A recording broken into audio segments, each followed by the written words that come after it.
एक समय की बात है। किसी गांव में एक भिखारी रहता था। खाने की तलाश में वह हर दिन जंगल पार करके किसी न किसी के घर भिक्षा मांगने जाता था। आज भी भिक्षा लेकर अपने घर की ओर लौटते समय वह बहुत ही खुश था।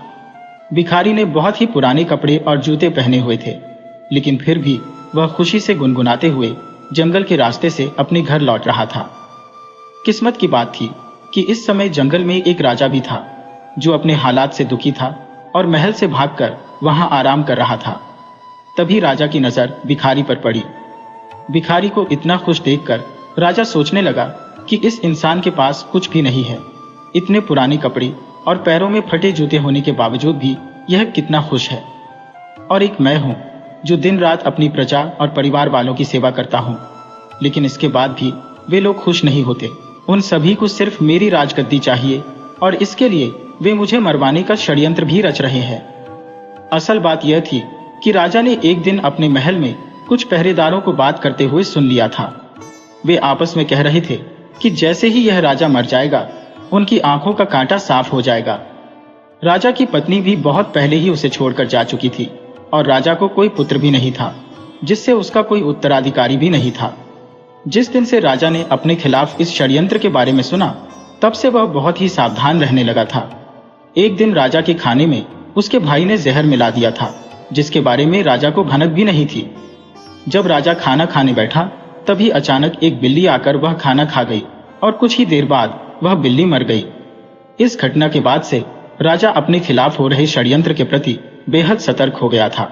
इन्हीं सभी बातों से परेशान होकर एक दिन राजा ने महल छोड़ दिया और बिना किसी को बताए जंगल में आ गया। वह जंगल उसकी नगरी से बहुत दूर था, इस वजह से उसे वहां कोई पहचान भी नहीं सकता था। भिखारी को देखकर राजा ने सोचा कि हम दोनों ही इंसान हैं, बस फर्क यह है कि वह खुश इंसान है और मैं दुखी राजा। जल्दी जल्दी में महल से भागते समय राजा अपनी राजसी पोशाक में था। जब भिखारी ने राजा को देखा तो थोड़ा पीछे हट गया और सोचने लगा कि मैंने तो फटे पुराने कपड़े और जूते पहने हैं, भीख न मिले तो मैं भूखा रह जाऊंगा।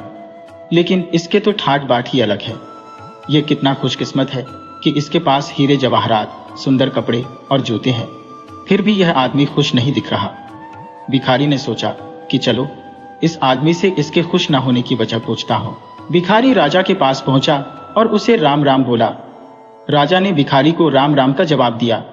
भिखारी ने कहा, आप तो बहुत ही अमीर लगते हैं, शायद आप किसी कहानी के राजा हैं।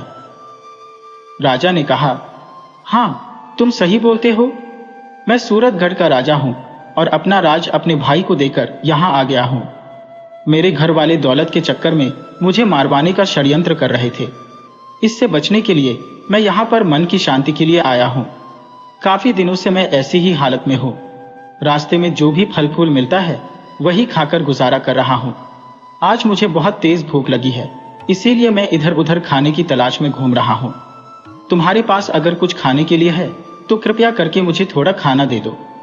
भिखारी ने मुस्कुराते हुए राजा की तरफ देखा और कहा, अगर तुम मुझे यह अपनी सोने की अंगूठी दोगे तो मैं तुम्हें खाना दिला सकता हूं। राजा यह सुनकर खुश हो गया। उसने अपनी अंगूठी भिखारी को दे दी और बदले में भिखारी ने उसे रोटी लेकर दी। भिखारी ने राजा से कहा, तुम और मैं दोनों अकेले हैं, चलो हम दोनों साथ में ही चलते हैं। दोनों साथ में चलते हुए एक घने जंगल में पहुंचे और वहां आराम करने लगे। भिखारी ने कहा, आप कितने भाग्यवान हैं, आपके पास इतनी धन दौलत है, लेकिन मेरे पास कुछ भी नहीं है और मैं फटे पुराने कपड़े और जूते पहनकर घूम रहा हूं। आपकी अंगूठी से मेरी बहुत सी समस्याएं दूर हो जाएंगी। फिर राजा ने कहा, मैं भी तुम्हारी ही तरह कुछ सोच रहा था। तुम्हें फटे जूते की परवाह किए बिना खुशी से अपने रास्ते जाते देख मैंने सोचा कि तुम्हारी जैसा खुश नसीब कोई नहीं होगा। मेरे पास सब कुछ होते हुए भी मैं खुश नहीं हूं। फिर बातों ही बातों में भिखारी ने राजा से उसके राज्य की सारी जानकारी पूछ ली और फैसला किया कि रात के समय राजा जब सो जाएगा तो वह उसके कपड़े और गहने लेकर वहां से भाग जाएगा। रात हो चुकी थी। जब तक राजा सोया नहीं तब तक भिखारी उससे मीठी मीठी बातें करता रहा। रात को उसने राजा के खाने में बेहोशी की दवा मिलाकर उसे दे दी। इसके बाद राजा गहरी नींद में सो गया। फिर भिखारी ने राजा के कपड़े और उसके सारे गहने पहने और वहां से भाग गया। राजा सोता ही रह गया। लेकिन जो भिखारी अब राजा के कपड़े पहने हुए जा रहा था, उसे रास्ते में कुछ चोरों ने देख लिया। उन्होंने समझा कि यह कोई राजा है और उसे पकड़ लिया। उन्होंने उससे पूछा, तुम कहाँ के राजा हो? अगर नहीं बताओगे तो तुम्हें मारकर फेंक दिया जाएगा। भिखारी ने चोरों से कहा, मैं राजा नहीं हूं। मैंने अपनी लालच की वजह से एक राजा के सारे कपड़े और गहने चोरी कर लिए थे।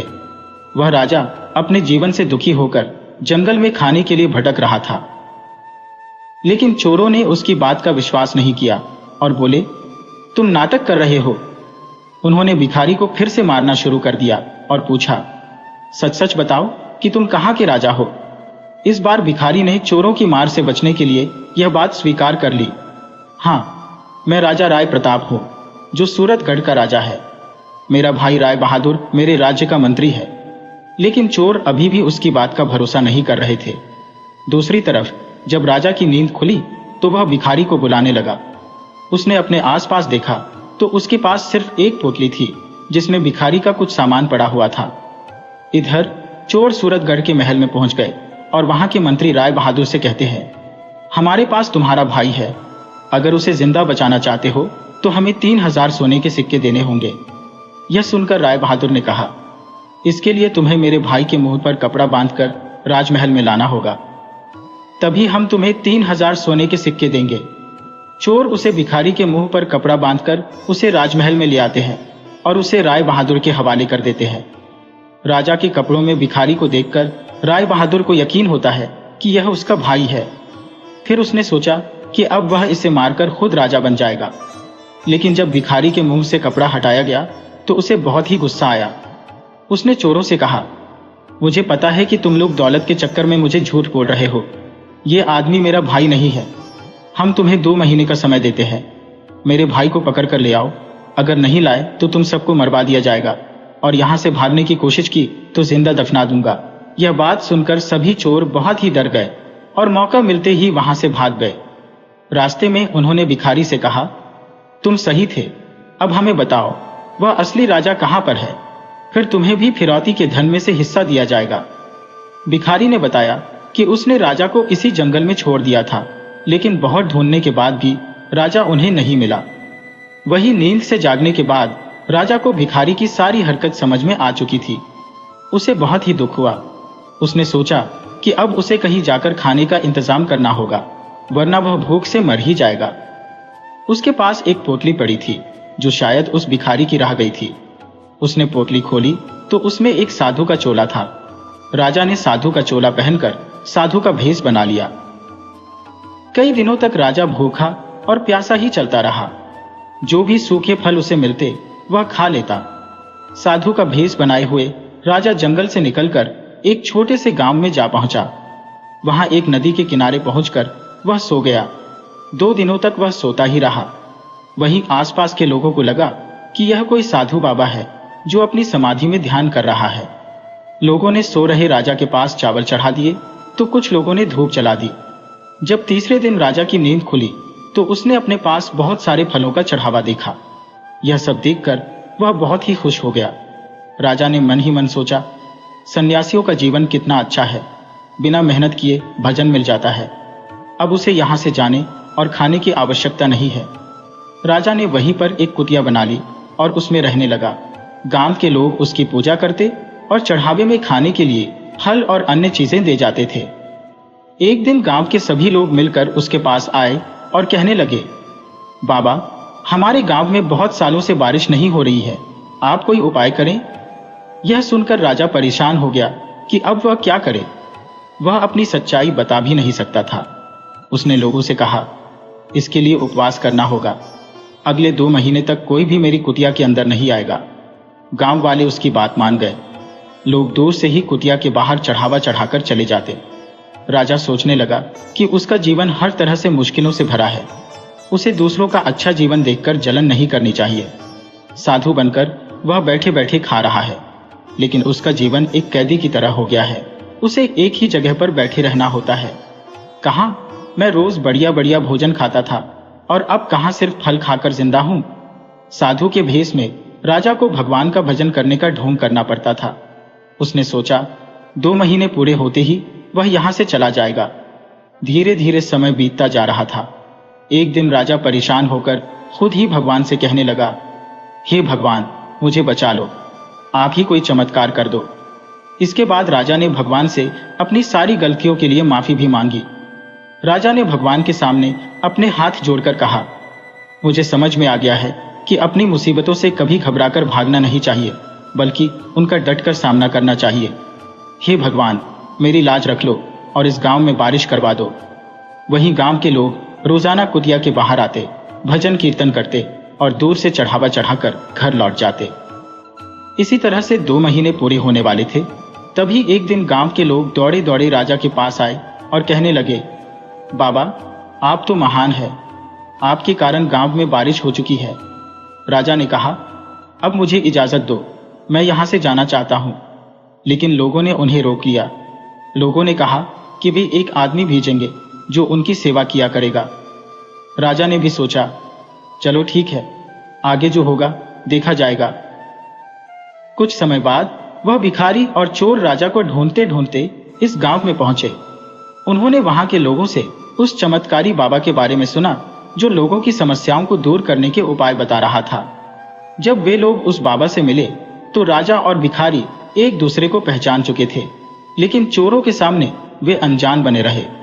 फिर बाबा के भेष में राजा ने उनसे पूछा, तुम लोग कहां से आए हो? राजा ने कुछ देर तक उन चोरों से बातचीत की और फिर उन्हें जाने के लिए कह दिया। इसके बाद मौका देखकर वह भिखारी राजा से एकांत में मिलने आया और उसने सारी सच्चाई बताई। मैंने लालच में आकर आपके सारे कपड़े और जेवर पहन लिए थे, लेकिन उन्हें पहनते ही ये चोर मेरे पीछे पड़ गए।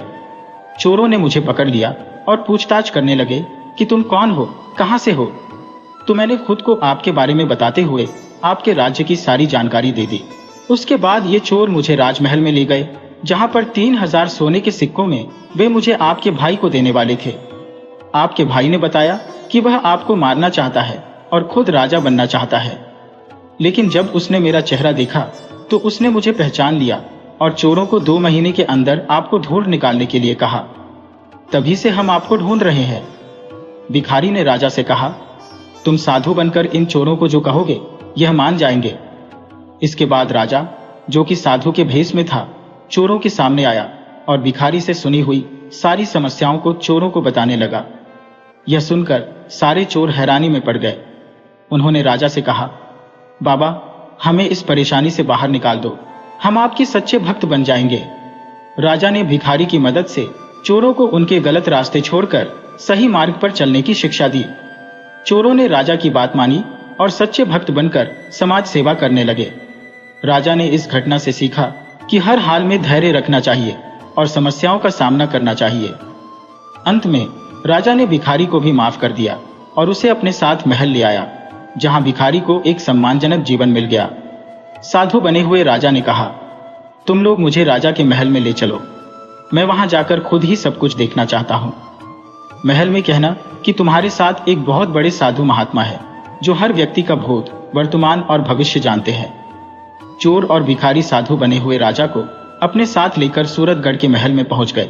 चोरों ने राजा के मंत्री भाई से कहा, हमारे साथ बहुत बड़े महात्मा आए हैं जो आपको आपके भाई राजा राय प्रताप से मिला सकते हैं। राजा अपने भाई को बहुत ही प्यार करता था, लेकिन अब उसे पता चल गया था कि उसका भाई उसके खून का प्यासा है। महल में साधु के रूप में आए राजा की खूब सेवा की गई। फिर उसका भाई उनके पास बैठकर बोला, बाबा, कृपया मुझे मेरे भाई से मिला दीजिए। आज मैं इस राज्य का राजा बनने जा रहा हूं। मेरा भाई बिना कुछ बताए कहीं चला गया है। साधु बने राजा ने अपने राजसी कपड़े पहने और राज दरबार में आ गया। यह देखकर पूरी प्रजा हैरान थी। सभी लोग राजा को वापस आया देखकर उसकी जय जयकार करने लगे। लोगों ने राजा से पूछा, आप इतने दिनों तक कहां पर थे? वही राजा का भाई यह सब देखकर हैरान था। वह लोगों से कहने लगा, यह मेरा राजा भाई नहीं है, बल्कि यह तो एक साधु है जिसने मुझे अपने भाई से मिलवाने का वादा किया था। राजा ने भी सभी लोगों को समझाते हुए कहा, मैं थोड़ी देर में अपने असली रूप में आऊंगा। इसके बाद सभी लोग राजा के भाई का राज्याभिषेक करने लगे। राज्याभिषेक के बाद जैसे ही राजा का भाई राजा की गाड़ी पर बैठने लगा, वैसे ही साधु बने हुए राजा ने कहा, मैं खुद अपने भाई को राजा बनाना चाहता था, लेकिन एक दिन मैंने महल के लोगों को मेरे खिलाफ साजिश करते हुए सुना। मुझे कभी भी यह पता नहीं चल सका कि इन सब के पीछे मेरे ही अपने भाई का हाथ है। अगर मेरा भाई मुझे अपने आप राजा बनने की बात कहता तो मैं खुशी खुशी उसे राजा बना देता, लेकिन इसने मुझे जहर देकर मारने का प्रयास किया। परंतु भगवान की कृपा से मेरा कुछ नहीं बिगड़ा। यह सुनकर राजा का भाई राय बहादुर बोलने लगा, यह साधु कुछ भी अनाप शनाप बोले जा रहा है, यह हमें ठगने का प्रयास कर रहा है। उसने राजा को धमकी देते हुए कहा, तुम यहां से दफा हो जाओ, वरना तुम्हें धक्के मारकर महल से बाहर निकाल दिया जाएगा। राजा का एक वफादार सेवक था जो राजा की बातें सुनकर रोते हुए बोला, हाँ, मैंने आपको पहचान लिया, आप ही हमारे असली राजा हैं। मुझे क्षमा कर दें, मैंने ही आपके खाने में जहर मिलाया था। इसके बदले में मुझे आपके भाई ने 1000 सोने के सिक्के देने का वादा किया था। आप मुझे माफ कर दो, मैं आपका असली गुनहगार हूं। इसके लिए आप मुझे जो भी सजा देंगे मैं तैयार हूं। अब राजा के जीवन की सारी सच्चाई पूरी प्रजा को पता चल चुकी थी। सभी लोग राजा के भाई को घृणा की दृष्टि से देख रहे थे। राजा ने अपने महल के मंत्रियों को आदेश दिया कि वह महल से अपने भाई को बेदखल कर रहा है। उसे आज ही 1 साल के लिए यह राज्य छोड़कर जाना होगा। जब उसे अपनी गलती का एहसास हो जाएगा तब वह महल में वापस आकर मेरे साथ काम करने का अधिकारी बन सकेगा। एक बार फिर से राजा राय प्रताप को अपने राज्य की राजगद्दी मिल गई। वह फिर से अपनी प्रजा की सेवा करने में लग गया। राजा ने भिखारी को अपने महल का मंत्री बना लिया और चोरों को महल में माली का काम करने के लिए दे दिया। 1 साल बीतने के बाद राजा का भाई भी महल में वापस आ गया। उसे अपनी गलती का एहसास हो गया था। महल वापस आकर उसने अपने भाई से माफी मांगी और पूरे कर्तव्य से अपना काम करने का वचन दिया। राजा ने फिर से उसे महल में उसका स्थान दे दिया। इसके बाद राजा पूरी ईमानदारी और सत्यनिष्ठा से अपना राजपाट चलाने लगा।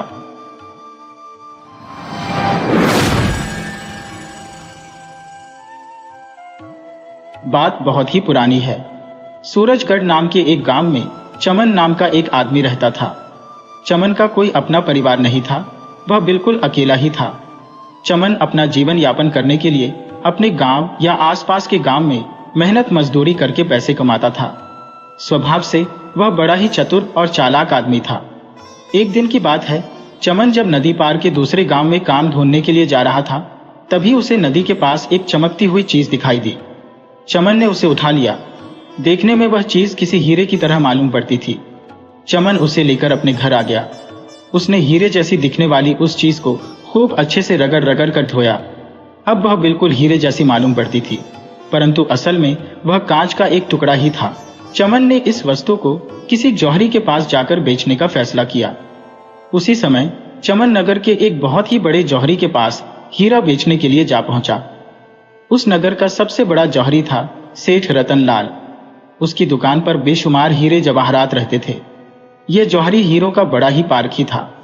उसके पास एक से एक नायाब हीरे होते थे।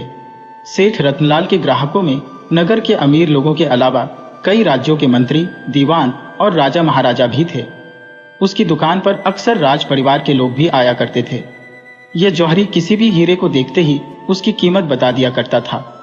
इसके जैसा पारखी जौहरी पूरे नगर में कोई दूसरा नहीं था। जब चमनलाल जौहरी की दुकान पर पहुंचा तो कहने लगा, सेठ जी, मैं आपके लिए एक बहुत ही कीमती और नायाब हीरा लेकर आया हूं। यह हीरा पिछली कई पुश्तों से हमारे खानदान में है। मेरी मां की मौत के बाद अब यह हीरा विरासत में मुझे मिला है। सच बात तो यह है कि मेरी समझ में नहीं आ रहा कि मैं इसका क्या करूं। यह इतना बड़ा है कि मैं इसकी अंगूठी बनवाकर नहीं पहन सकता और अपने घर पर रखना समझदारी नहीं होगी। इसके अलावा मैं बहुत ही गरीब हूं। मुझे गुजर बसर करने के लिए धन की आवश्यकता है। इसीलिए यह हीरा बेचने के लिए मैं आपके पास आया हूं। सेठ ने जब ये सारी बातें सुनी तो वह कीमती हीरा देखने के लिए बेचैन हो गया। चमनलाल ने वह हीरा जौहरी के सामने रख दिया। जौहरी ने जैसे ही उस हीरे को देखा तो देखते ही वह हंसने लगा। जौहरी ने एक नजर में ही पहचान लिया कि यह हीरा नहीं बल्कि मात्र एक कांच का टुकड़ा था। चमनलाल को देखकर वह घूरने लगा और कहने लगा, तुम्हारे होश तो ठिकाने हैं। कांच के टुकड़े को तुम हीरा बता रहे हो और मेरे पास बेचने आए हो। तेरी अक्ल घास चरने तो नहीं गई। यह सुनकर चमनलाल एक बार तो घबरा गया। वह मन ही मन समझ गया कि अगर सेठ इस हीरे को नकली बता रहा है तो यह जरूर कांच का टुकड़ा ही होगा, क्योंकि पूरे नगर में इसके जैसा पारखी जौहरी कोई नहीं है। फिर भी चमनलाल ऐसा बर्ताव करने लगा जैसे उस पर कोई झूठा इल्जाम लगाया गया हो। कहने लगा, अरे सेठ जी, मैं कसम खाकर कहता हूं, सचमुच यह एक बहुत ही बेशकीमती हीरा है जो मेरे परदादा ने मेरे दादा को दिया, मेरे दादा ने मेरे पिताजी को, और मेरे पिताजी ने मरते हुए मेरी मां को दिया था। इस खानदानी निशानी को हमने बरसों तक संभाल कर रखा है। मेरे घरेलू हालात इस समय खराब है, इसीलिए मैं इस अनमोल हीरे को मजबूरी में बेच रहा हूं। और मैं कौन सा कहता हूं कि आप ही इस हीरे को मुझसे खरीद लीजिए। आपकी दुकान पर तरह तरह के ग्राहक आते रहते हैं। आप इस हीरे को अपने पास रख लीजिए। जब भी किसी ग्राहक को पसंद आए तो इसे बेचकर कीमत मुझे दे दीजिएगा। समय की कोई पाबंदी नहीं है। 1 महीने, 2 महीने, 4 महीने, 6 महीने, जब भी हीरा बिके मैं तब आकर पैसे ले जाऊंगा। क्या आप मेरे लिए इतना भी नहीं कर सकते? चमनलाल की बातें सुनकर जौहरी सोच में पड़ गया और फिर कुछ विचार करने के बाद उसने वह नकली हीरा अपने पास रख लिया और कहने लगा, अच्छा ठीक है, मैं इसे रख लेता हूं, लेकिन यह तो बताओ कि इस हीरे को कितनी कीमत पर बेचूं? चमनलाल फौरन कहने लगा, कम से कम 10,000 रुपए।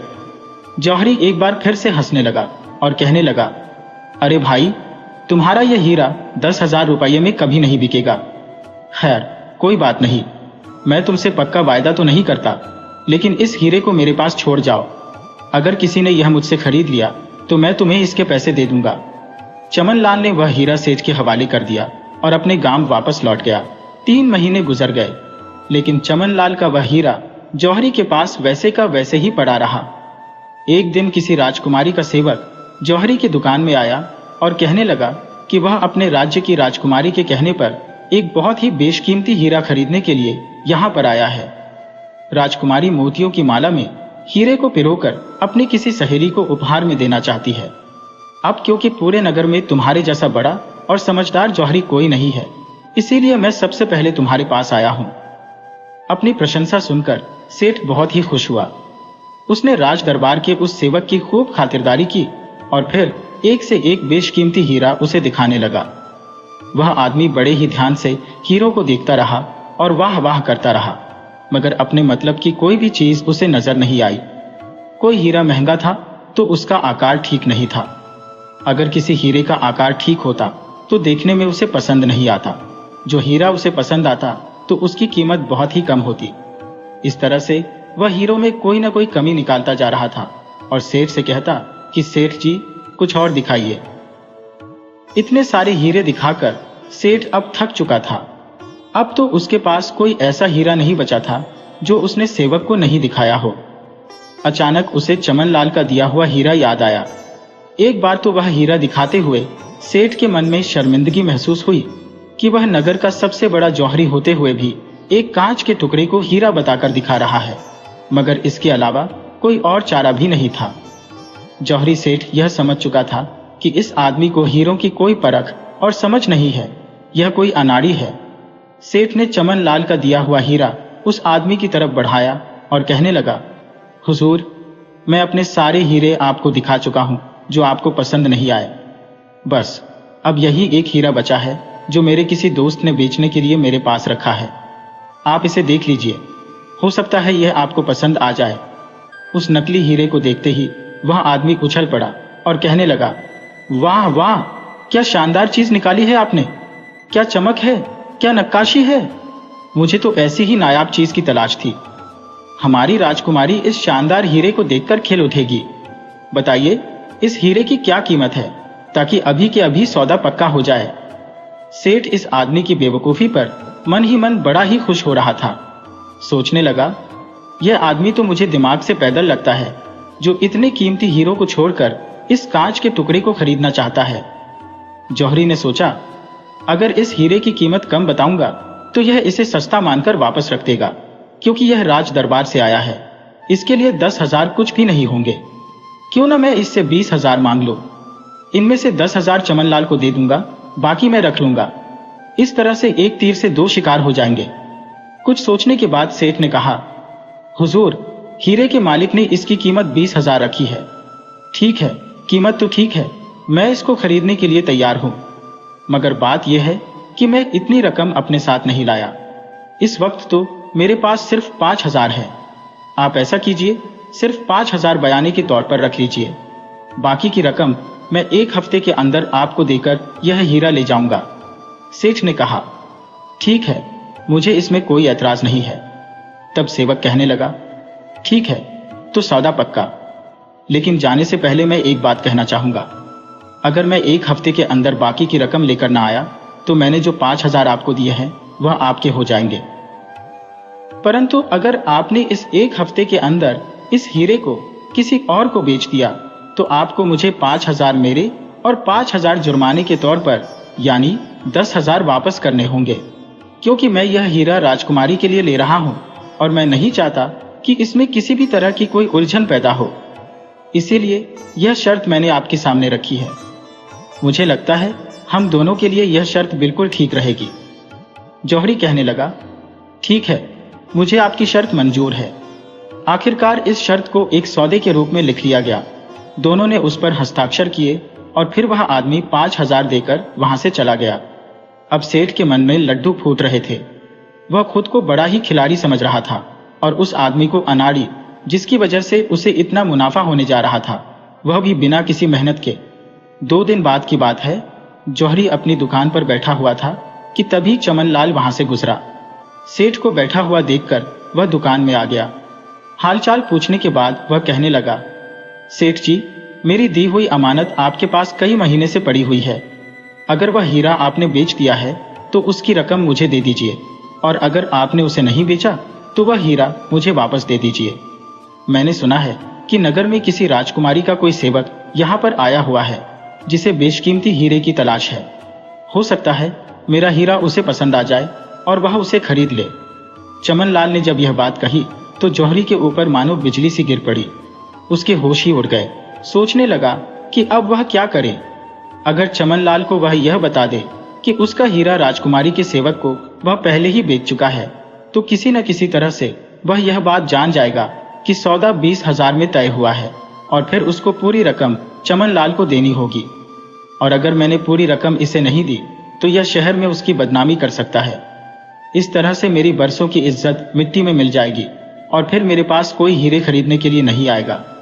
अगर उसने चमनलाल को उसका हीरा वापस दे दिया तो राजकुमारी के सेवक को 10,000 जुर्माने के तौर पर देने पड़ेंगे। अच्छी तरह से सोचने के बाद जौहरी ने इस मुश्किल से निकलने की एक तरकीब निकाली और कहने लगा, भाई, मुझे तुम्हारा हीरा परखने में कुछ गलती हो गई थी। जब बाद में मैंने तुम्हारे हीरे को देखा तो सचमुच वह बहुत ही कीमती है। इसीलिए अब मैं तुम्हारा हीरा खरीदना चाहता हूं। यह सुनकर चमनलाल खुशी से उछल पड़ा। क्या सचमुच तुम उस हीरे को खरीदना चाहते हो? लेकिन तुम तो उस हीरे को कांच का टुकड़ा बता रहे थे। अरे भाई, मुझे कुछ गलतफहमी हो गई थी, लेकिन अब बात मेरी समझ में आ चुकी है। अच्छा, तो अब मेरे उस हीरे की क्या कीमत दोगे तुम? वही जो तुम मांग रहे थे, यानी 10,000। लेकिन एक बार सोच लो, बाद में किसी से यह मत कहना कि सेठ ने तुम्हें लूट लिया। नहीं नहीं, ऐसी कोई बात नहीं है। मैं अपनी मर्जी से यह हीरा आपको बेच रहा हूं। यह सुनकर सेठ बहुत ही खुश हुआ। उसने अपनी तिजोरी से 10,000 निकालकर चमनलाल के हाथ पर रख दिया। चमनलाल ने सिक्कों की थैली अपनी जेब में रखी और वहां से चलता बना। अब सेठ की समस्या का समाधान हो चुका था। उसे चमनलाल के भोलेपन पर बड़ी ही हैरानी हो रही थी कि किस तरह से सिर्फ 10,000 में वह मान गया। सेठ बहुत ही खुश हो रहा था। अपने भाग्य और बुद्धि पर उसे बड़ा ही गर्व महसूस हो रहा था। इस हीरे को बेचकर होने वाले मुनाफे के बारे में सोचकर सेठ की आंखें चमक रही थी। इतना धनवान होने के बावजूद भी असल में सेठ बहुत ही लालची था। उसे ज्यादा से ज्यादा धन इकट्ठा करने का लालच था। अब सेठ राजकुमारी के सेवक के आने का इंतजार करने लगा। उसके द्वारा दी गई 7 दिन की अवधि भी अब पूरी हो चुकी थी, लेकिन सेवक वापस नहीं आया। जौहरी कुछ दिन और उसका इंतजार करता रहा, लेकिन राजकुमारी का सेवक ना तो आना था और ना ही वह वापस आया। हालांकि सेवक द्वारा दिए गए 5,000 सेठ के पास आ चुके थे, लेकिन एक मामूली कांच के टुकड़े के लिए चमनलाल को सेठ 10,000 दे चुका था। अब सेठ बहुत ही दुखी था कि उसे बैठे बिठाए 5,000 का घाटा हो चुका था। जब कई महीनों तक सेवक वापस नहीं आया और ना ही चमनलाल कहीं दिखाई दिया, तो सेठ के मन में आया कि वह कोतवाल के पास जाकर इसकी शिकायत कर दे। परंतु सोचने लगा कि ऐसा करने पर बाजार और नगर में उसकी बदनामी हो जाएगी कि किस प्रकार वह खुद एक नकली हीरा खरीदकर उसे बेचना चाहता था। साथ ही साथ यह बात भी फैल जाएगी कि इतने बड़े और पारखी जौहरी को एक अनपढ़ देहाती बेवकूफ बना गया। इस तरह से उसकी सारी इज्जत और शोहरत मिट्टी में मिल जाएगी। वह अपना मन महसूस कर रह गया। आज तक वह इसी उम्मीद में बैठा है कि शायद वह सेवक कहीं से आ जाए और उस कांच के टुकड़े के बदले में बाकी धन दे जाए, मगर ऐसा कभी नहीं हुआ। असल में वह सेवक चमनलाल का ही एक दोस्त था और दोनों ने मिलकर सेठ को मूर्ख बना दिया।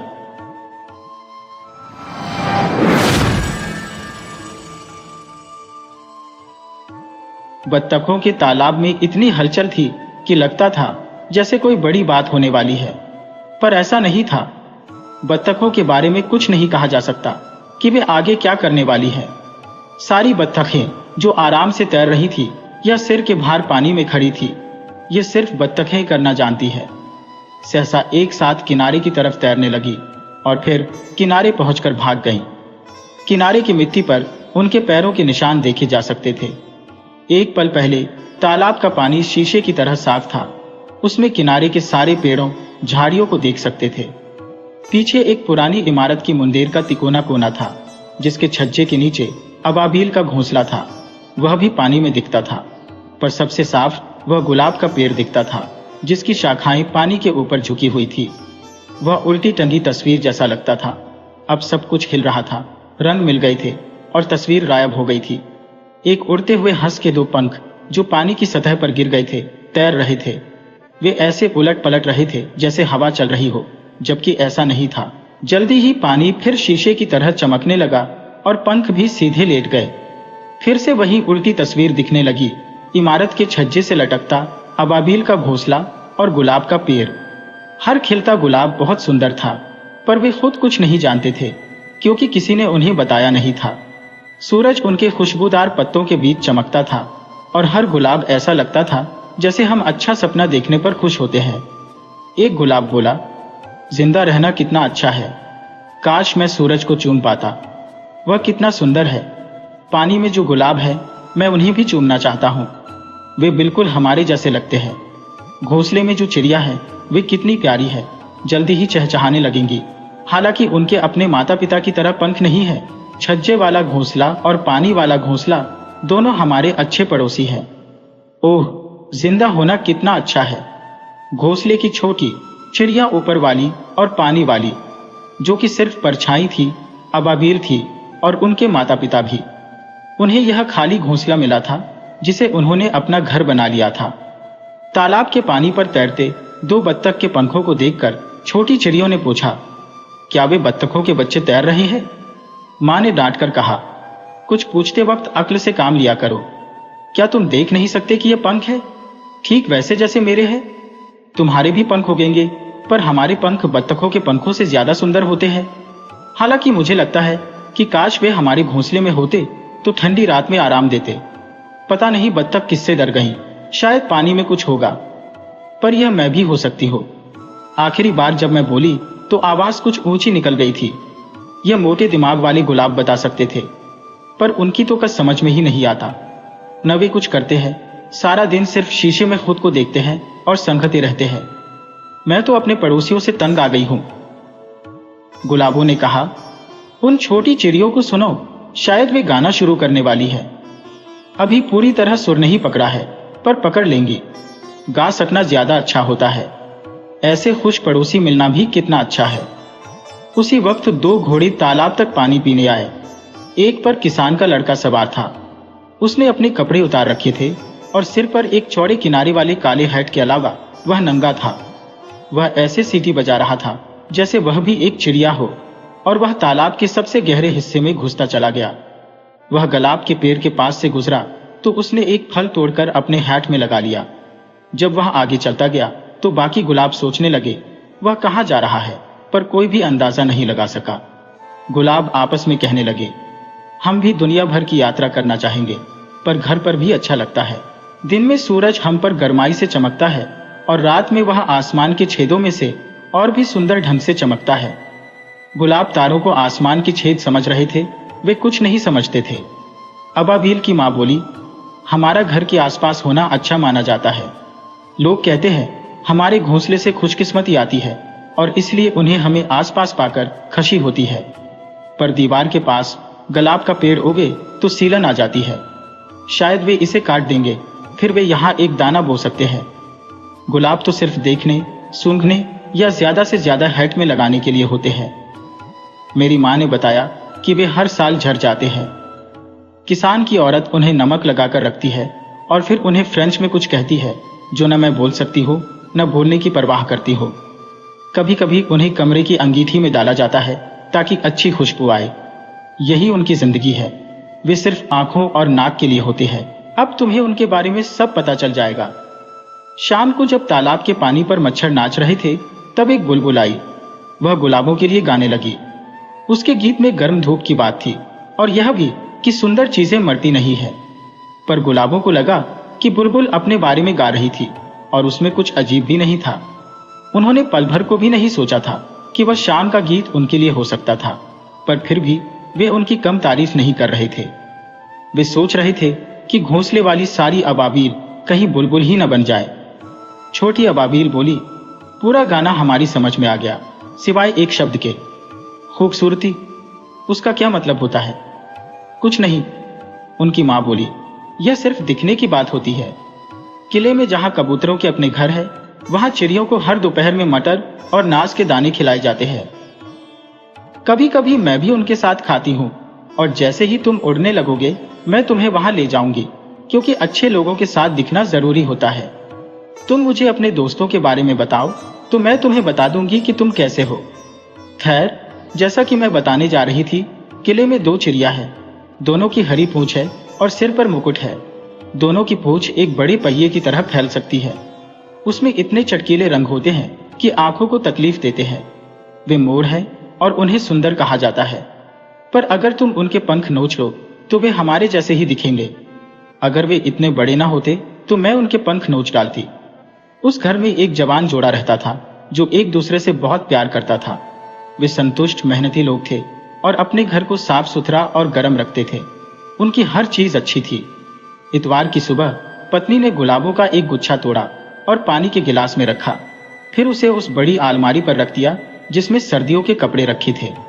पति ने हंसकर उसे चूमते हुए कहा, अब मुझे पता चला कि आज इतवार है।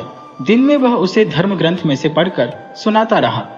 सूरज उनकी खिड़की से अपनी गरमाई फेंक रहा था और वे दोनों हाथ में हाथ डाले बैठे थे। माँ अबाबील बोली, यह देखने से भी बोरियत होती है, और उड़ गई। अगले इतवार को फिर वही हुआ, क्योंकि गर्मियों में इतवार को वह युवती ऐसे ही गुलाब तोड़ती थी। इसके बावजूद न उस पेड़ पर फूल कम होते थे न उसकी खूबसूरती कम होती थी। छोटे अबाबीलों के लिए यह इतवार अलग था। उनके पंख आ गए थे और वे अपनी माँ के साथ घोंसला छोड़कर जाना चाहते थे। माँ ने हुक्म दिया, तुम यहीं रहो, और उड़ गई। अचानक उसका उड़ना बंद हो गया। वह पंख हिलाई जा रही थी। बदकिस्मती से वह पेड़ की डाल से लटके हुए उस जाल में फंस गई थी जो कुछ लड़कों ने फैलाया था। वह जाल घोड़े के बालों से बना था और उसके पंजों पर कस गया था। उसे लगा जैसे उसकी बाईं टांग कट जाएगी। बहुत दर्द हो रहा था और बेचारी अबाबील अपने पंख मारे जा रही थी। लड़के जहां छिपे थे वहां से भाग कर आए। उनमें से एक ने चिड़िया को पकड़कर दबाया। वह निराश होकर जोरों से बोला, यह तो सिर्फ अबाबील है, पर उन्होंने उसे छोड़ा नहीं। हर बार जब वह बोलती, लड़के उसकी चोंच पर हाथ मारते। जब वे खेत पर बने घर के अहाते में पहुंचे जहां एक लड़का रहता था, तो वहां एक घूमता हुआ फेरी वाला था। वह आम साबुन और दाढ़ी बनाने वाला, साबुन दोनों बनाने की कला जानता था। वह एक खुश मिजाज बूढ़ा था जो लड़कों की तरह शैतानी करता था। जब उसने अबाबील को देखा और सुना कि लड़कों को उसकी परवाह नहीं थी, तो वह बोला, क्या इसे सुंदर बनाई? अबाबील उस शब्द को सुनते ही कांप उठी। बूढ़ी ने अपने रंगों के बक्से से थोड़ा कांसे का रंग देने वाला पाउडर निकाला। उसने लड़कों को अंडा लाने के लिए भेजा, जिसकी सफेदी चिड़िया पर मल दी, जिससे बेचारी चिड़िया के पंखों पर पाउडर चिपक सके। फिर उसने अपने पुराने कोट के अस्त्र में से मुर्गे की कलगी निकाली और अबाबील के सिर पर चिपका दी। अब देखें यह सुनहरी चिड़िया कैसे उड़ती है, वह बोला, और बेचारी चिड़िया को छोड़ दिया डरी हुई चिड़िया खुली धूप में उड़ने लगी। कितनी तेज धूप थी। दूसरी अबाबिल चिड़िया और एक कौवा जो छोटा नहीं बड़ा था, उसे देखकर इतना डर गए कि वहां से उड़ गए, पर दूर नहीं गए। वे उस बेचारी का पीछा करते रहे। कौवा चीखा, तुम कहां से आई हो, तुम कहां से आई हो? दूसरी अबाबिल चिड़िया चिल्लाई, हमारा इंतजार करो, हमारा इंतजार करो। पर बेचारी अबाबिल माँ इतनी डरी हुई थी कि इंतजार किए बिना अपने घोंसले की तरफ उड़ने लगी। चमकीले पाउडर के वजन से उसके लिए उड़ना मुश्किल हो रहा था। वह धरती के पास ही पास उतरती जा रही थी। छोटी बड़ी बहुत सी चिड़ियों ने उसका पीछा करना शुरू कर दिया। कुछ उसके पास तक जाती, चोंच मारती और चीखती, इसे देखो, इसे देखो। जब वह अपने घोंसले के पास पहुंची तो उसके अपने बच्चे चीखने लगे, इसे देखो, इसे देखो, यह मोर का बच्चा है, इसके रंग देखो। उनसे आंखों में तकलीफ हो रही है। माँ ने यही बताया भी था, ये सुंदर है। और उसके अपने बच्चे माँ को घोंसले में नहीं आने दे रहे थे, बल्कि अपनी चोट से मार रहे थे। वह इतनी डरी हुई थी कि कुछ बोलकर अपने बच्चों को बता भी नहीं पाई कि वह उनकी माँ है। दूसरी चिड़ियों ने भी चोंच मारना शुरू कर दिया। जल्दी ही उसके काफी पंख गिर गए, खून निकलने लगा और वह गुलाब के पेड़ पर गिर गई। गुलाब बोले, बेचारी चिड़िया, हम तुम्हें छिपा लेंगे, हमारे ऊपर अपना सिर टिकाओ। अबाबिल ने एक बार और अपने पंख फैलाए, फिर उन्हें अपने बदन से चिपका लिया और अपने पड़ोसी गुलाबों के बीच मर गई। घोंसले में उसके बच्चे बोल रहे थे, पिप पिप, हमारी माँ कहाँ गई? कहीं वह हमें यह तो नहीं बताना चाहती कि अब हम अपनी फिक्र खुद कर सकते हैं। वह हमारे लिए यह घर छोड़ गई है, पर जब हम चारों के परिवार होंगे तब यहाँ कौन रहेगा? सबसे छोटा बोला, जब मेरी घरवाली और बच्चे होंगे तब तुम यहाँ नहीं रह सकोगे। दूसरा कहने लगा, मैं तुमसे कहीं ज्यादा बीवी और बच्चे रखूंगा। तीसरे ने कहा, पर मैं तो सबसे बड़ा है। यह बहस जल्दी ही लड़ाई में बदल गई। वे अपने पंख फटकारने और चोंच मारने लगे। तीनों घोंसले से बाहर गिर गए। वे गुस्से में भरे हुए अपना सिर पंखों में ऐसे घुसाए हुए जैसे गर्दन हो ही नहीं, बराबर आंखें झमकते जमीन पर पड़े रहे। वे थोड़ा थोड़ा उड़ सकते थे। कुछ देर अभ्यास करने के बाद उन्होंने तय किया कि वे दुनिया में जब भी आपस में मिलेंगे तो पिप कहेंगे, फिर बाएं पंजे से 3 बार जमीन खुरचेंगे, जिससे एक दूसरे को पहचान सके। जिस अबाबिल ने औरों को बाहर कर दिया था, वह अब घोंसले का मालिक बनकर उसमें फैला हुआ था। पर ज्यादा देर ऐसा नहीं रहा। उसी रात घर जल गया। घास फूस वाली छत के नीचे से लपटें उठी और जल्दी ही पूरा घर आग की चपेट में आ गया। पर जवान लोग बचकर निकल आए। अबाबिल का घोंसला बच्चे समेत जलकर खाक हो गया। उस हल्की गर्म रात के बाद जब सूरज निकला तो झोपड़ी के नाम पर कुछ जली हुई शहतीरें चिमनी के सहारे टिकी हुई थी, जो अकेली होने के कारण अपनी मालिक खुद थी। जले हुए घर से अब भी धुआं निकल रहा था, पर गुलाब के पेड़ को कुछ नहीं हुआ था। वह वैसा ही हरा, फूलों से लदा और सुंदर तालाब में अपनी परछाई डाल रहा था। एक जवान आदमी बोला, जले हुए घर के आगे वह गुलाब का पेड़ कितना सुंदर दिख रहा है। यह तो बहुत सुंदर दृश्य है। वह चित्रकार था। उसने अपनी कॉपी निकाली और जली हुई शहतीरों, नंगी चिमनी और राख से निकलते धुएं का चित्र बनाया। उसके आगे गुलाब का पेड़ खिल रहा था, जो बहुत सुंदर लग रहा था, और उसी से प्रेरणा पाकर चित्रकार ने चित्र बनाया था। दिन थोड़ा और बीतने पर वहां पैदा होने वाले 2 अबाबिल उड़ते हुए आए। वे बोले, घोंसला कहाँ है, घर कहाँ है? पिप, सब कुछ जल गया और हमारा ताकतवर भाई भी जल गया। घोंसला लेने की सजा मिल गई। सिर्फ गुलाब बचे हैं। उनके लाल गाल देखो, वे अपने पड़ोसियों के लिए दुखी भी नहीं है। हम उनसे बात नहीं करेंगे। हमारे ख्याल से यह जगह गंदी है। और वे उड़ गए। पतझड़ की एक गर्म दोपहर में सूरज ऐसे चमक रहा था जैसे गर्मियां हो। किले के आंगन को झाड़ से बुहार दिया गया था। किले में घुसने वाली बड़ी ग्रेनाइट की सीढ़ियों के सामने फर्श पर कबूतर कुछ कुछ चुगते हुए चल रहे थे। कबूतरों की मानिए बराबर उन्हें डांटते हुए कहती जा रही थी, झुंड बनाओ, झुंड बनाओ।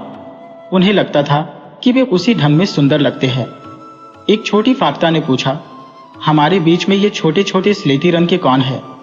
बड़े कबूतर ने, जिसकी आंखों में लाल हरे धब्बे से थे, पूछा, छोटे स्लेटी रंग के?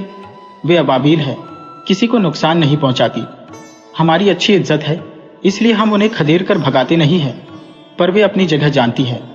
अपनी छोटी टांगों से इतने प्यारे ढंग से कुरेदती है। 3 छोटे अबाबिल पास ही खड़े थे। उन्होंने बाईं टांग से जमीन को 3 बार खुरचा और बोले, पिप। फिर वे जान गए कि वे एक ही घोंसले में थे।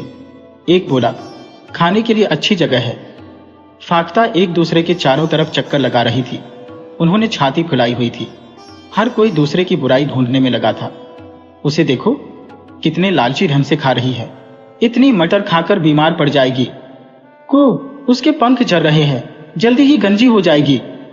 को, गुस्से से लाल आंखों से एक दूसरे को घूर रही थी और अपने बच्चों पर चीख रही थी। झंड बनाओ, झंड बनाओ, खींच कर बोली, इन छोटी स्लेटी चिड़ियों को देखो। को, उन दिनों कबूतर ऐसे बोलते थे और ऐसे ही हजारों सालों तक बोलते रहेंगे। अबाबिल खा रहे थे और सुन रहे थे। उन्होंने भी झुंड बनाने की कोशिश की, पर नतीजा बहुत सुंदर नहीं था। जब उन्होंने पेट भरकर खा लिया, तब एक झुंड में इतनी दूर उड़ गए कि फाख्ता सुन नहीं सके और अपनी बातें करने लगे। फिर वे उड़कर बगीचे की दीवार पर चले गए और उस पर से देखने लगे।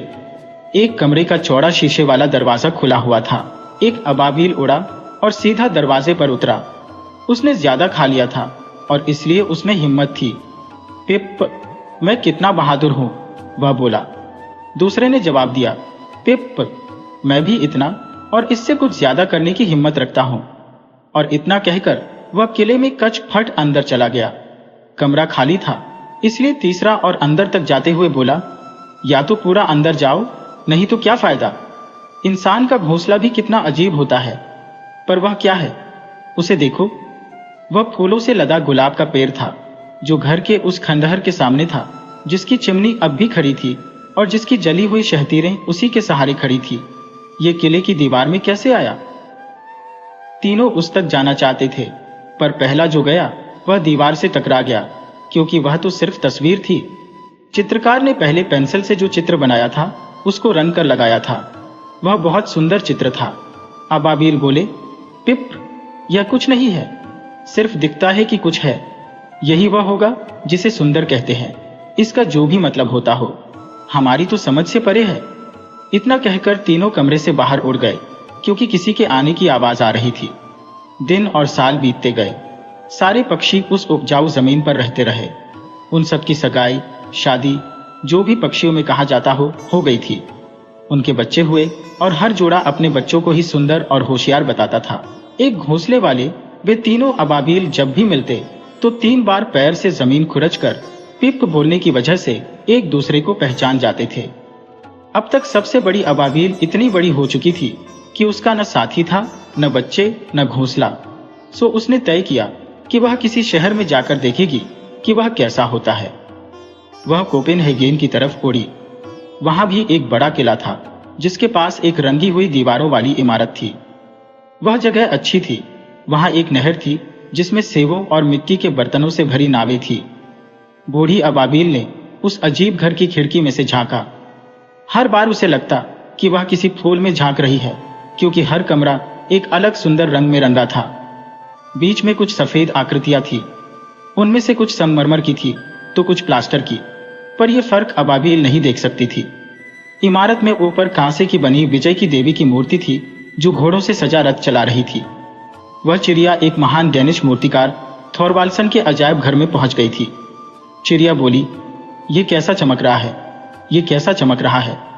मेरे ख्याल से यही सुंदर होगा। खैर, यह मोर से तो बड़ा है। उसे अब भी माँ की सुंदरता के बारे में बताई बात याद थी। वह उस अजायब घर के आंगन में गई। यहाँ इमारत की बाहरी दीवारें खजूर के वृक्षों के चित्रों से सजी थी। आंगन के बीच में एक गुलाब का पेड़ था। उसकी शाखाएं एक कब्र के ऊपर झुकी थी। वहां 3 अबाबिल चिड़िया जमीन कुरेद कर कुछ खाने को ढूंढ रही थी। यह उनके पास गई। पिप, यह बोली और 3 बार अपने बाएं पैर से जमीन खुरची। उसे अपने परिवार से मिलने की उम्मीद नहीं थी, पर उसने आदत की वजह से ऐसा किया।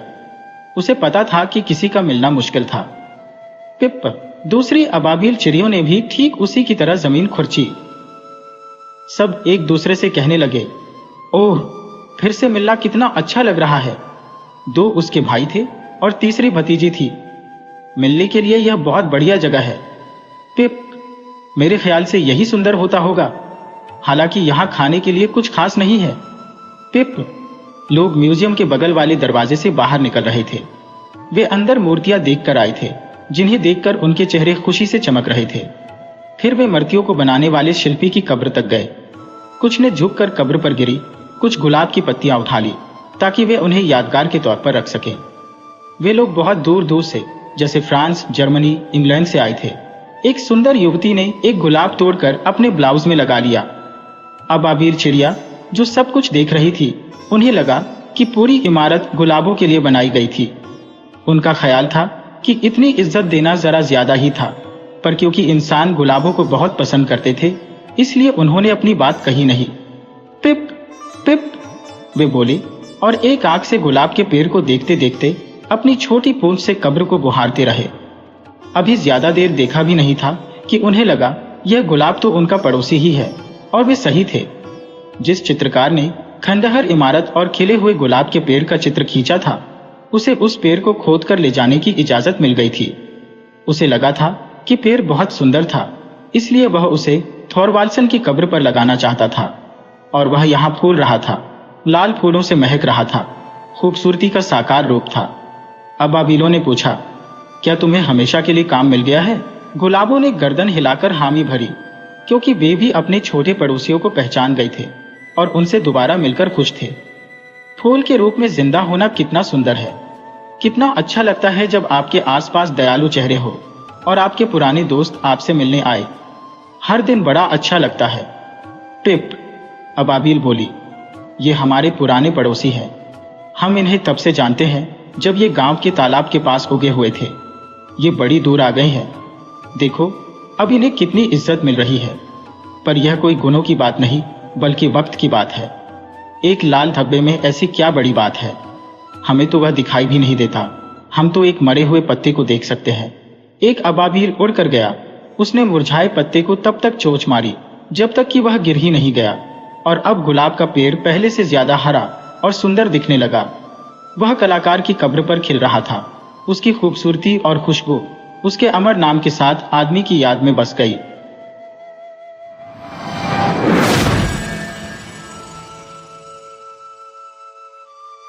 शायद तुमने सुना होगा कि एक लड़की ने अपने जूते गंदे न होने देने के लिए डबल रोटी पर पांव रख दिया था।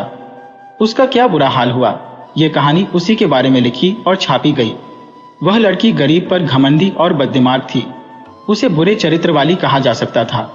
जब वह छोटी थी तब उसे मक्खियों और तितलियों के पंख उखाड़ने में खुशी मिलती थी, जिससे वे बाद में घिसटते रहे, उड़ न पाए।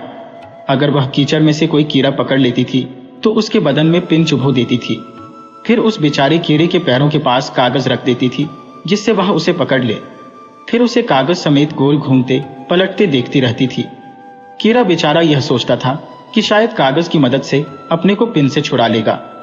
तब इंगर नाम की वह लड़की चीखती, हंसती और कहती, देखो कीचड़ का कीड़ा पड़ रहा है, देखो वह पन्ना उलट रहा है। बड़ी होने पर भी उसमें कोई सुधार नहीं आया, बल्कि और बिगड़ती चली गई। वह सुंदर थी और शायद यह उसकी बदकिस्मती थी, नहीं तो दुनिया उसके साथ और बुरा व्यवहार करती। उसकी अपनी माँ उसके बारे में कहती थी कि उसका सिर रगड़ने के लिए तेज खारा पानी चाहिए। जब तुम छोटी थी तब तुमने मेरे एप्रन पर पैर रखा था। बड़ी होकर मुझे डर है कि तुम मेरे दिल पर पैर रखोगी। और उसने वही किया। गांव के एक घर में उसे नौकरानी का काम दिलवाया गया। जिस परिवार के लिए वह काम कर रही थी वे रईस और ऊंचे खानदान के थे। मालिक और मालकिन दोनों उसके साथ बहुत अच्छा व्यवहार करते थे, जैसे वह नौकरानी न होकर उनकी बेटी हो। वह सुंदर तो थी ही, सुंदर कपड़े भी पहनती थी। धीरे धीरे वह ज्यादा घमंडी होती गई। उसके 1 साल काम कर लेने के बाद मालकिन ने उससे कहा कि इंगर, तुम्हें अपने माता पिता से मिलने जाना चाहिए। वह गई, पर इसलिए कि वह अपने कपड़े दिखाना चाहती थी। उसके गांव में घुसते ही एक छोटा सा तालाब था जहां लड़के लड़कियां गप्प मारते रहते थे। जब वह वहां पहुंची तो उसने देखा कि एक पत्थर पर उसकी मां बैठी थी। वह जंगल से लकड़ी बटोर कर लाई थी। गट्ठर पास में ही रखा था और अब वह आराम कर रही थी। इंगर को शर्म आई कि उसके इतने अच्छे कपड़े थे, जबकि उसकी मां चिथड़ों में थी और उसे आग जलाने के लिए लकड़ी बटोरनी पड़ती थी। लड़की अफसोस न करके गुस्से से मुड़ी और लौट गई। महीने बीत गए। उसकी मालकिन ने फिर कहा, एक दिन के लिए घर जाकर अपने बूढ़े माता पिता से मिलाओ, ये बड़ी डबल रोटी लेती जाओ। मुझे पूरा विश्वास है कि वे तुम्हें देखकर खुश होंगे। इंगर ने अपने सबसे बढ़िया कपड़े और नए जूते पहने। वह अपनी स्कर्ट थोड़ी सी ऊपर उठाए हुए बहुत ध्यान से कदम रख रही थी कि कहीं उसके कपड़े और जूते खराब ही ना हो जाए। इसका किसी को बुरा नहीं मानना चाहिए, पर जब रास्ता दलदली हो गया और एक जगह पानी भरा दिखा तो बजाय जूते गीले करने के उसने पानी पर डबल रोटी फेंक दी। जैसे ही उसने रोटी पर पैर रखा, वह रोटी नीचे कीचड़ में धंसती गई। उसके साथ ही इंगर और वह गायब हो गए। सतह पर जहां पानी इकट्ठा था वहां सिर्फ कुछ बुलबुले दिखाई दे रहे थे। कहानी ज्यादातर ऐसे सुनाई जाती है, पर लड़की का क्या हुआ? वह कहां गायब हो गई? वह दलदल की चुड़ैल के पास पहुंच गई। चुड़ैल बौनों की बुआ थी। बौनों को सब जानते हैं, उनके बारे में कविताएं लिखी गई है, उनकी तस्वीरें बनाई गई है, पर कीचड़ की चुड़ैल के बारे में ज्यादातर लोगों को बहुत नहीं पता। जब कीचड़ के ऊपर कोहरा छा जाता है तब लोग कहते हैं, देखो दलदल की चुड़ैल शराब बना रही है। इसी शराब की भट्टी में इंगर डूब गई। वह रहने के लिए अच्छी जगह नहीं है। चुड़ैल की शराब की भट्टी की तुलना में मैला रखने की हौदी कहीं ज्यादा हल्की और हवादार होती है, पर हर हौदी से आने वाली बू इतनी बुरी होती है कि आदमी को उसका हल्का सा झोंका भी बेहोश कर सकता है। ये इतने पास पास होते हैं कि इनके बीच में से निकला नहीं जा सकता। अगर आप किसी तरह थोड़ी सी जगह में से निकलने की कोशिश भी करोगे तो वह जगह फिसलते सांपों और मेंढकों से भरी होंगी। इंगर इस जगह पहुंच गई। ठंडे सांप और मेंढक जब उसके शरीर को छूते तो वह कांप उठती, पर बहुत देर ऐसा नहीं रहा। इंगर को लगा उसका शरीर अकड़ता जा रहा है। आखिर वह एक बुत जैसी अकड़ गई। डबल रोटी अभी भी उसके पांव से चिपकी थी, छूट ही नहीं रही थी। दलदल की चुड़ैल उस दिन घर पर ही थी। शैतान की परदादी शराब खाने के मुआयने के लिए आने वाली थी। वह बहुत पुरानी और द्वेषपूर्ण बुढ़िया है जो जरा भी वक्त खराब नहीं करती। वह जब घर से निकलती है तो कुछ सिलाई का काम साथ ले जाती है। उस दिन वह झूठ की कटाई कर रही थी और साथ ही कुछ गिरे हुए बेकार शब्दों को क्रोशिया कर रही थी। वह परदादी अच्छा सीना, काटना और क्रोशिया करना जानती है। उसने इंगर को देखा और चश्मा निकालकर दोबारा उसे देखा। इस लड़की में गुण है। मैं इसे यहाँ आने की यादगार के तौर पर ले जाऊंगी। ये मेरे परपोते के महल में घुसने वाले कमरे में एक चौकी पर अच्छी रहेगी। चुड़ैल ने शैतान की परदादी को इंगर दे दी और इस तरह वह नरक में पहुंच गई। ज्यादातर आदमी सीधे वहां जाते हैं, पर अगर आप इंगर जैसे होशियार हो तो घूम कर जा सकते हैं। शैतान के घर में घुसने वाला गलियारा कभी न खत्म होने वाला था और उसकी तरफ देखने से चक्कर आने लगते थे। उस बड़े हॉल को सजाने वाली एक इंगर ही नहीं थी। वह जगह ऐसे आकारों से भरी पड़ी थी जो दया के दरवाजे के खुलने का इंतजार कर रहे थे और बड़ी देर से खड़े थे। उनके पैरों के इर्द गिर्द बड़े मोटे मकरों के बनाए जाले थे जो बेड़ियों जैसे लग रहे थे और इतने मजबूत थे जैसे तांबे की जंजीर हो। वे 1000 साल तक रह सकते थे। हर बुत में आत्मा थी। शरीर सख्त और जमे हुए थे, पर आत्मा बेचैन थी। कंजूस का बुत जानता था कि उसकी चाबी भूल से तिजोरी में लगी रह गई है और वह कुछ नहीं कर सकता। सबकी परेशानियों और यातनाओं के बारे में बताने में बहुत वक्त लग जाएगा। इंगर को लग रहा था कि डबल रोटी से जुड़े पैरों के साथ बुत की तरह खड़ा रहना कितना मुश्किल होगा। वह अपने आप से बोली, पैर साफ रखने की कोशिश में यह होता है। देखो सब कैसे मुझे घूर रहे हैं। यह सच था क्योंकि सब नए आए बुत की तरफ देख रहे थे। उनकी दुष्ट इच्छाएं उनकी आंखों से और उनके भयानक बिना आवाज के होठों से पता चल रही थी। वह एक डरावना दृश्य था। इंगर ने सोचा, मैं कम से कम देखने में तो अच्छी हूं। मैं सुंदर हूं, सुंदर कपड़े पहने हुए हैं। उसने अपनी आंखें घुमाई। उसकी गर्दन इतनी अकड़ी हुई थी कि घुमाई नहीं जा सकती थी। हे भगवान, वह कितनी गंदी हो गई थी। चुड़ैल की शराब की भट्टी में वह जिस गंदगी और फिसलन में पड़ी थी वह उसे भूल गई थी। उसके कपड़े इतने कीचड़ से सने थे कि लग रहा था उसने कीचड़ ही पहनी है। एक सांप उसके बालों में घुसकर गर्दन से लटक रहा था। बड़े बड़े मेंढक उसके कपड़ों में से उसकी तरफ झांककर कुत्तों की तरफ भौंक रहे थे। सब कुछ बहुत बुरा था, पर उसे इस बात की तसल्ली थी कि बाकी लोग उससे बेहतर नहीं दिख रहे थे। सबसे बुरी बात यह थी कि उसे बहुत जोर की भूख लगी थी। वह अपने ही पैरों के नीचे दबी डबल रोटी का टुकड़ा तोड़ने के लिए झुक भी नहीं सकती थी। उसकी पीठ, बाहें, टांगें सब अकड़ी हुई थी। वह मानो पत्थर का बुत बन गई थी। सिर्फ उसकी आंखें हिल सकती थी, आंखें सब तरफ देख सकती थी, यहाँ तक कि उसके अंदर भी और वहां भी कोई अच्छी चीज नहीं थी। फिर मक्खियां आ गईं, वे उसके चेहरे पर चढ़ गईं। उसकी आंखों के सामने कभी आगे जा रही थी, कभी पीछे। उसने पलक झपकाई जिससे वे डर कर उड़ जाए, पर वे उड़ ही नहीं सकती थी क्योंकि उनके पंख उखड़े हुए थे। वह भी दर्द भरी बात होगी, पर भूख तो उससे भी बुरी थी। इंगर को लग रहा था जैसे उसके पेट ने अपने आप को खा लिया हो। उसके अंदर और भी ज्यादा खालीपन आता गया, भयानक खालीपन। अगर यह ज्यादा देर चला तो मैं सह नहीं पाऊंगी, उसने अपने आप से कहा। पर वह खालीपन रुका नहीं, बढ़ता गया और उसे वह सहना पड़ा। उसके सिर पर एक आंसू गिरा जो उसके चेहरे और छाती से होता हुआ डबल रोटी पर गिर गया। उसके बाद और बहुत से आंसू गिरे। इंगर के लिए कौन रो रहा था? धरती पर उसकी मां थी, वही जो रो रही थी। जब कोई मां अपने बुरे बच्चे की वजह से रोती है तो वे आंसू बच्चे तक पहुंच जाते हैं, पर उससे बच्चे को कोई मदद नहीं मिलती, बल्कि उसका दर्द और परेशानी और बढ़ जाते हैं। ओह, यह भयानक भूख खत्म नहीं हो रही। काश वह जिस रोटी पर खड़ी थी उस तक पहुंच पाती। उसे लग रहा था कि उसके अंदर का सब कुछ खा लिया गया है। वह खोखले खोल की तरह रह गई है जिसमें धरती पर उसके बारे में कही जाने वाली सारी बातें गूंज रही थी। उसे सब सुनाई दे रहा था, पर कुछ भी अच्छा नहीं था। उसके बारे में कही गई हर बात बड़ी सख्त और बुरी थी। उसकी मां उसके लिए रो रही थी, पर साथ ही कह रही थी कि अहंकार का सिर नीचा होता है। इंगर, यही तुम्हारी बदकिस्मती है। तुमने अपनी बिचारी मां को कितना दुख पहुंचाया है। धरती पर सब लोग, यहाँ तक कि उसकी मां भी उसके पाप के बारे में जानते थे कि कैसे उसने डबल रोटी पर पैर रखा और दलदल में गायब हो गई। एक गडरिये ने यह होते हुए देखा था और उसने सबको बता दिया था। तुमने मुझे बहुत दुखी किया है इंगर, मां ने ठंडी सांस भरते हुए कहा। पर मुझे ऐसा ही कुछ होने का डर था। इंगर सोच रही थी, काश मैं पैदा ही नहीं हुई होती, कितना अच्छा होता। अब मेरी मां के रोने से क्या होगा? उसने अपने मालिक मालकिन को, जो उसे माता पिता की तरह प्यार करते थे, बात करते सुना। वह एक बुरी लड़की थी। उसने भगवान की दीन को तारीफ करने के बजाय उस पर पाप रखा। उसे आसानी से माफी नहीं मिलेगी। इंगर सोच रही थी, उनको मेरे साथ सख्ती करनी चाहिए थी, मेरे अंदर की बेवकूफियों को निकाल देना चाहिए था। उसने सुना कि उसके बारे में गाना बनाया गया था। बददिमाग लड़की जिसने सुंदर जूतों को सूखा रखने के लिए डबल रोटी पर पाव रखा। ये गाना बड़ा लोकप्रिय हुआ, सब उसे गाते थे। इंगर सोचने लगी, बताइए, जरा सी गलती के लिए इतना सुनना और सहना पड़ रहा है।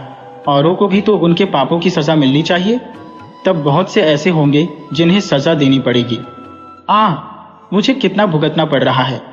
और उसकी आत्मा भी खोल जितनी या उससे भी ज्यादा सख्त हो गई। ऐसे लोगों के साथ क्या बेहतर हो सकता है, वह सोचती रही। पर मैं अच्छी नहीं बनना चाहती। देखो कैसे घर रहे हैं। और उसका मन सारे इंसानों के लिए नफरत से भर उठा। ऊपर वाले बातें बना रहे हैं। मैं कितना भुगत रही हूं। हर बार जब किसी छोटे बच्चे को उसकी कहानी सुनाई जाती थी, तब इंगर को भी वह सुनाई पड़ती थी। उसने अपने बारे में कभी एक अच्छा शब्द नहीं सुना।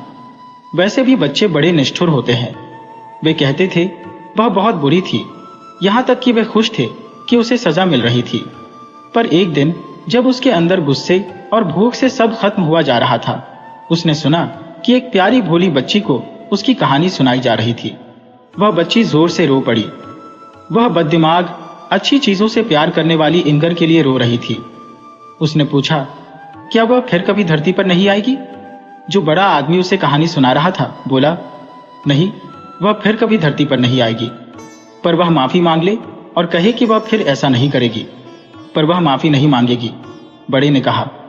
लड़की बोली, काश वह ऐसा कह दे। अगर वह फिर धरती पर आएगी तो मैं उसे अपनी गुड़िया का घर दे दूंगी। मुझे लगता है उस बेचारी इंगर को कितना बुरा लग रहा होगा। ये शब्द इंगर के दिल को छू गए और एक पल के लिए उसकी तकलीफ दूर हो गई, क्योंकि यह पहली बार थी कि किसी ने उसे बेचारी कहा था और उसकी गलतियों के बारे में कुछ नहीं जोड़ा था। एक छोटी भोली लड़की उसके लिए रोई थी और चाहती थी कि उसे बचा लिया जाए। उसे अजीब सा लगा, वह खुद भी रो सकती थी, पर रो नहीं पाई, और यह भी एक सजा थी। जैसे जैसे साल बीतते गए, धरती पर उसके बारे में बातचीत कम होती गई। नीचे नरक में घुसने वाले कमरे में कुछ नहीं बदला, पर एक दिन उसने सुना कोई ठंडी सांस लेकर कह रहा था, इंगर, इंगर, तुमने मुझे कितना दुख दिया, पर मैं जानती थी तुम यही करोगी। वह उसकी मरती हुई माँ थी। कभी कभी उसके पुराने मालिक मालकिन उसका नाम लेते थे, पर वे उसके बारे में दयापूर्वक बात करते थे, खासकर उसकी मालकिन। पता नहीं मैं तुम्हें फिर देख पाऊंगी या नहीं इंगर। किसे पता होता है कि कौन कहाँ जाएगा, पर इंगर को पक्का पता था कि उसकी दयालु मालकिन उसकी तरह नहीं भुगतेगी।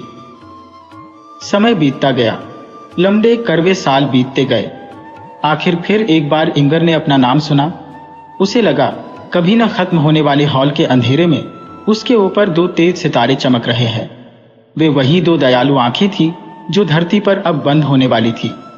कितने साल पहले जो छोटी बच्ची बेचारी इंगर के लिए रोई थी, अब बूढ़ी औरत थी जिसे भगवान ने अपने पास बुलाया था।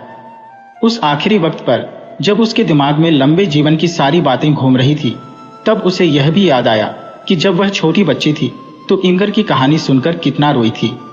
मरने से पल भर पहले उस औरत को वह पहली हुई बात फिर से ऐसे याद आई कि वह जोर से बोल उठी, ओ भगवान, क्या मैंने इंगर की तरह आपके उपहारों पर पैर नहीं रखा और कभी यह समझा भी नहीं कि मैंने ऐसा किया है? क्या मैंने अपने अंदर अहंकार महसूस नहीं किया? पर मुझे तुमने कभी बेसहारा नहीं छोड़ा, अब भी मत छोड़ना। जैसे ही बुढ़िया की आंखें बंद हुई, उसकी अंदर की आंखें खुल गईं। जो अब तक उससे छिपा था वह अब दिखने लगा। मरते वक्त उसके ख्यालों में इंगर थी, इसलिए अब उसे इंगर का पूरा दुख दिखाई देने लगा। यह देखकर वह फिर से बचपन की तरह फूट फूट कर रोने लगी। उसके आंसू और प्रार्थना शैतान के घर में घुसने वाले हॉल में खड़े इंगर के बुत के खोल में गूंजने लगे। इंगर की दुखी आत्मा ऊपर से बिना उम्मीद के आने वाले इस प्यार से गदगद हो उठी। भगवान की एक दिव्य दूत उसके लिए रो रही थी। उसकी परेशान आत्मा धरती पर बीते अपने जीवन और सारे कामों को याद करने लगी। वह कांप उठी और आंसू बहाने लगी जो इंगर ने कभी नहीं बहाए थे। लड़की अपनी गलती समझ गई और समझते ही जान गई, अब मैं कभी नहीं बच सकती। उसने अभी इतना सोचा भी नहीं था कि स्वर्ग से सूरज की किरण से भी तेज रोशनी उसके ऊपर पड़ने लगी।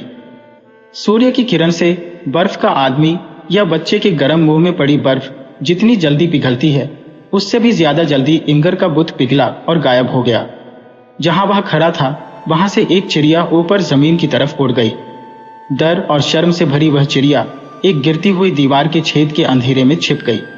वह चिड़िया हर जीवित चीज से डर रही थी। वह चहचहा नहीं सकती थी क्योंकि उसके पास आवाज नहीं थी। उसने बहुत देर तक अंधेरे में बैठने के बाद बाहर झांका और बाहर की खूबसूरती देखने लगी, क्योंकि दुनिया वाकई बहुत सुंदर है। रात का वक्त था। आकाश पर चंद्रमा तैर रहा था। हवा धीमी और ताजी थी। चिड़िया पेड़ों और झाड़ियों की खुशबू संग रही थी। उसने अपनी परों वाली पोशाक को देखा और जाना कि वह कितनी सुंदर है। प्रकृति की हर चीज कितने प्यार से बनाई गई है। चिड़िया अपने विचारों को गीतों में बताना चाहती थी। वह बसंत में कोयल की आवाज खुशी खुशी से लेती, पर नहीं ले पाई। पर भगवान जो मौन कीड़े का भी अपनी प्रशंसा में गाया गया भजन सुन लेता है, उसने इसको भी सुना और समझा, ठीक वैसे ही जैसे उसने डेविड की कविता को शब्दों और लय में व्यक्त होने से पहले उसके दिल में होते हुए ही समझ लिया था। दिन और हफ्ते बीतते गए। चिड़िया में बिना आवाज के गीत बनते रहे। उन्हें चाहे शब्द या संगीत में अभिव्यक्ति नहीं मिली, पर वे कामों में व्यक्त होते रहे। पतझड़ के बाद सर्दियां आ गईं। क्रिसमस का भोज पास आ रहा था। किसानों ने आंगन में एक ऊंचे बांस पर जई के पौधे का गुच्छा सा बांध दिया, ताकि ईसा के जन्मदिन के दिन आकाश में उड़ने वाली चिड़िया भूखी न रह जाए। क्रिसमस के दिन सुबह जब सूरज निकला तो वह जई के गुच्छे पर चमका और चहकती हुई चिड़िया उसके चारों तरफ उड़ने लगी। उस वक्त वह अकेली चिड़िया, जो अब तक डर के मारे किसी के पास जाने की हिम्मत नहीं कर पाई थी और अब तक दीवार के छेद में छिपी हुई थी, एक शब्द बोल पड़ी, पिप। उसके मन में एक विचार आया। वह अपनी छिपी हुई जगह से निकली और उड़ चली। उसकी कमजोर सी एक पिप एक पूरे खुशी के गाने की तरह थी। जमीन पर तो वह एक चिड़िया थी, पर स्वर्ग में वे जानते थे कि वह कौन सी चिड़िया थी। बहुत तेज सर्दी थी। झीलें बर्फ से ढंप गई थी। जंगल के जानवरों और पक्षियों के लिए मुश्किल वक्त था। खाना मिल नहीं रहा था। बड़ी सड़क पर छोटी चिड़िया उड़ रही थी। सड़क पर जाती सवारियों के निशानों के बीच में उसे जई का एकाध दाना मिल जाता था। जहां यात्री आराम करते थे वहां कभी कभी उसे डबल रोटी के टुकड़े या चूरा मिल जाता था। वह खुद बहुत कम खाती थी, पर बाकी भूखी चिड़ियों को बुलाती थी ताकि वे खा लें। शहर में वह उस आंगन को ढूंढती जहां किसी दयालु हाथ ने भूखी चिड़ियों के लिए रोटी या नाज के दाने फेंके हो। ऐसी जगह मिलने पर वह एकाध दाना खाकर बाकी उन्हें दे देती थी। सर्दियों भर में छोटी चिड़िया ने डबल रोटी के इतने टुकड़े इकट्ठा किए और बांटे जिनका वजन इंगर की उस डबल रोटी जितना हो गया था, जिन पर उसने जूतों को गंदा होने से बचाने के लिए पांव रखा था। जैसे ही आखिरी छोटा टुकड़ा मिला और उसने दिया, वैसे ही छोटी चिड़िया के पंख बड़े होते गए और उसका रंग स्लेटी से सफेद हो गया।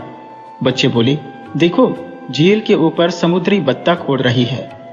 वे उस सफेद चिड़िया के पीछे दौड़ने लगे जो पानी की तरफ आती, फिर वापस ऊपर आकाश में उड़ जाती थी। सूरज की धूप में उसके सफेद पंख चमक रहे थे। फिर वह चली गई। बच्चे बोले, वह सूरज के अंदर चली गई।